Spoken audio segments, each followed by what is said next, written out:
Alors ça fait 2 ans que j'ai commencé les groupes de coaching zéro déchet.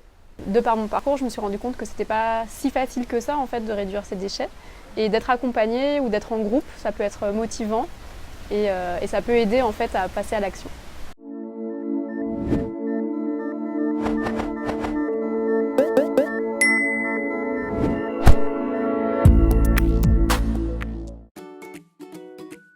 Ça a commencé en lisant un article finalement d'une fille, d'une New-Yorkaise qui ne produisait quasiment pas de déchets, un petit bocal de déchets.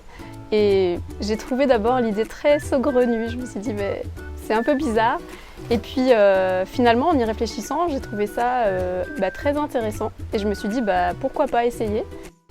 Je pense qu'il y a différentes sortes de coaching, mais moi celui que je propose, en fait, il est vraiment axé sur l'accompagnement des personnes qui souhaitent en fait modifier leur comportement par rapport à la production de leurs déchets ménagers principalement.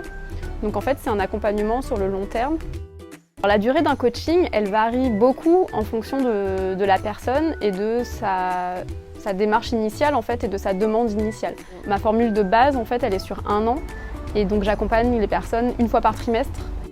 Le mode de rémunération en fait, de mes coachings il est un peu particulier. J'ai une activité principale en parallèle et du coup je me suis rendu compte que cette activité-là, je voulais aussi que ça soit un échange en fait, avec les gens que j'accompagne. Et donc on met en place une participation volontaire, une participation consciente. Donc c'est-à-dire que chaque personne, chaque participant est invité en fait, à participer comme elle peut en fonction de ses capacités en fait. Et j'encourage aussi énormément le troc et l'échange de services parce que je trouve que ça humanise en fait les choses et puis ça instille aussi une façon de consommer qui est aussi différente. Donc il y en a une qui m'a fait des rideaux par exemple, j'avais besoin de rideaux, elle m'a fait mes rideaux. J'ai aussi une participante qui m'a fait un sac, donc un sac à main avec dedans un petit sac zéro déchet pour pouvoir mettre ma timbale et mes couverts quand je vais à l'extérieur. Donc ça aussi c'est vraiment chouette. Donc je sais qu'aujourd'hui je ne produis pas zéro, mais en fait je suis dans une démarche zéro déchet. En anglais le terme c'est zéro waste et en fait ça inclut en même temps le déchet final mais aussi le gaspillage. Donc en fait c'est vraiment une façon en fait, d'être en général. Moi aujourd'hui en tout cas c'est vrai que je suis tranquille par rapport aux déchets que je produis. Je sais que ceux que je produis c'est des choix en fait et je subis pas.